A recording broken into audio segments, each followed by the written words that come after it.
I'm Kyle from Coats. There's a lot of tough to change tires out there, either because they're low profile, are non-compliant, or because of their diameter.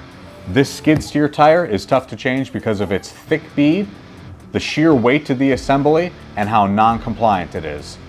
Using the correct technique and the correct accessories, you can change these tires easily. Welcome to the Coats Tough to Change series. The first thing you need to do when a skid steer tire comes into your shop is to do an inspection of the tire and wheel itself to make sure that it's going to be safe to change. We always want to make sure that any debris, any rocks, anything like that are away from the tire and that the tire is clean and ready to be changed. The next thing you need to do is make sure that there's no pressure left in the tire. So we're going to remove the valve core and we're going to take a fish or a piece of wire and make sure that there's no debris in the valve stem itself. And then once this tire is empty, then we're ready to break the bead and start the changing process. The first thing we need to do is break the bead on this tire using the side-mounted bead loosener on our Coats Maxx 80. It's very important that you take it easy and go nice and slow through this. It's better to take small bites at a time with the bead loosener, and if you can, get yourself a lubricator brush and get plenty of paste lube on the wheel and the tire while you're in there. Now that we've broken down both the front and back bead of our skid steer tire and we've got plenty of lube on the bead of the tire as well as the drop center of the wheel, now it's time to get this wheel and tire onto the machine where we can start to dismount the top bead. But before we do that, I can't emphasize enough how important a wheel lift is when trying to change an assembly such as a skid steer tire that weighs as much as this assembly does. This assembly weighs over 140 pounds and this is a perfect time to use your wheel lift on your Coats Maxx 80. Once we've used our wheel lift to place this heavy wheel and tire on the machine, now it's time to get it clamped properly. Anytime you're changing a skid steer tire or any assembly like this, it's always important to make sure that you clamp the tire and the wheel from the outside in. Don't ever clamp the wheel and tire combination from the inside out. If you clamp from the inside out, you run the risk of the jaws not being able to hold this tire and wheel while we're trying to change it. Remember, this is a very tough to change assembly, and so we want to make sure we have maximum clamping power, and we do that by always clamping from the outside in. We can also use our Robo Arm to help us push the wheel and tire down to get the tire past the jaws.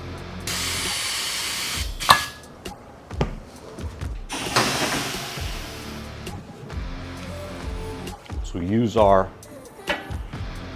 Robo Arm here, and we're going to push the tire down to give us some space to get our Duckhead inside here.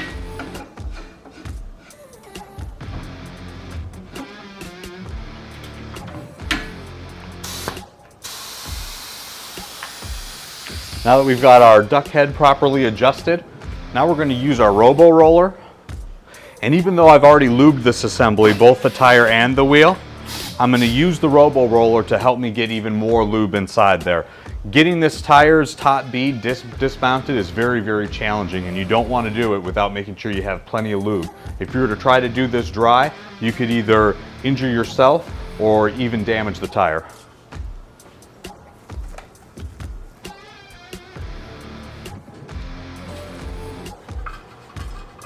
And by using this Robo Roller, I'm able to really get this lube really far down inside the wheel and on the bead of the tire.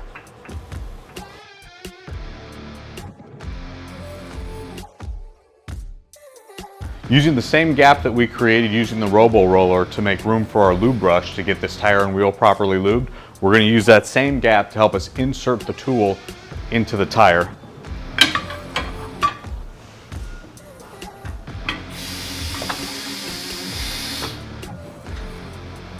Now that we've got our tool in place, next we're going to use our Robo Arm and we're going to push 180 degrees from the head, and we're going to push this tire down into the drop center.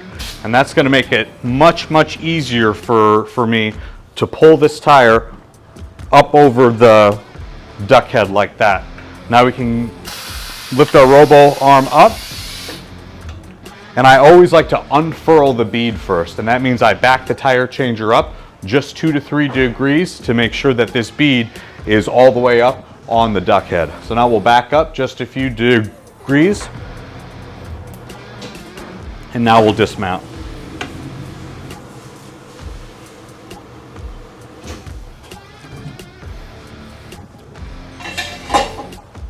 Now for our bottom bead, there's really only one good way to do this. This is such an incredibly heavy tire that changing it by yourself can be very difficult to not only pull the bottom bead over the duck head, but also hold the bottom bead up into the drop center. In order to do this safely and easily, the Robo Arm is the best option. Using the hook on the Robo Arm, place it underneath the bead on the outside here and just lift slightly up, and that's going to hold this bottom bead into the drop center of the wheel. Now I take my tire bar and fish it all the way through the bottom like this.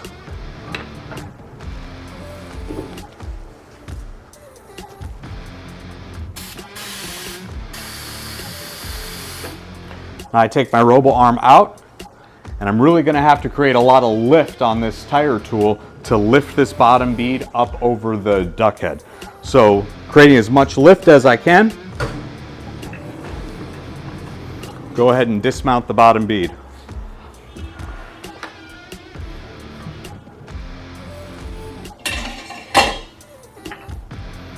Now that we have this tire off, we can go ahead and move our swing arm out of the way. We can bring our wheel lift back up and roll this tire right over onto our wheel lift and safely bring it down to the ground again.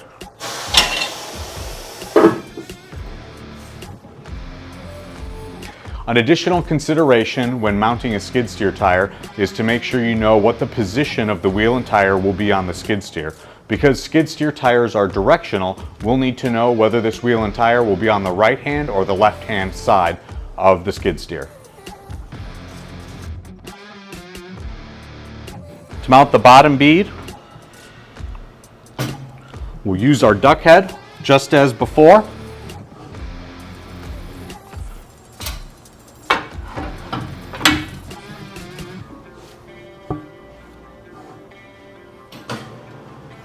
The bottom bead on a skid steer tire is very, very easy to mount. Next is the top bead, which is much more difficult. This is where it's very important to make sure that you have plenty of lube on both the tire itself and the drop center of the wheel. If you see any dry spots or any places that maybe you don't have a lot of lube on the tire, go ahead and take care of that now. So we'll make sure that we touch this up and get plenty of lube on the bead of this tire.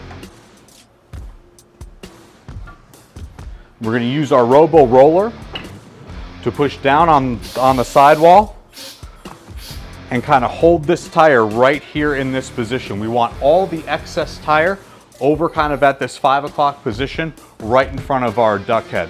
Once we've got our Robo roller into position and we're keeping just moderate pressure on this tire to hold it here, we want to make sure that the bead is over the duck's tail just as with any other tire. Now we're ready to bring our Robo Arm in.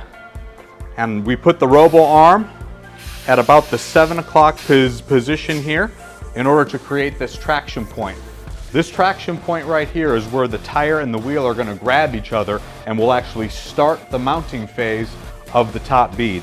Now that we have both our Robo roller and our Robo Arm into position, now we can go ahead and begin to rotate, and we'll mount the top bead on this skid steer tire. As you can see, we probably need to push just a little bit deeper here on both our Robo Arm and our Robo roller to make sure that everything's inside the drop center and we're looking pretty good. We're starting to climb the head just a little bit, so we'll push down a little further with our Robo roller and we'll rotate again. And now when we get to about this point where the Robo Arm is between the 10 and 11 o'clock position, we're going to take the pressure off of it to relieve some of the tension on the tire. Now we're trying to get all the excess tire over here behind the head. And so we do that by relieving pressure on this side of the tire. So we'll pick up our Robo roller here, since we're no longer in danger of the tire climbing over the head, and we'll continue to rotate and finish mounting this tire. And that's it. That's mounting a skid steer tire on the Coats Maxx 80.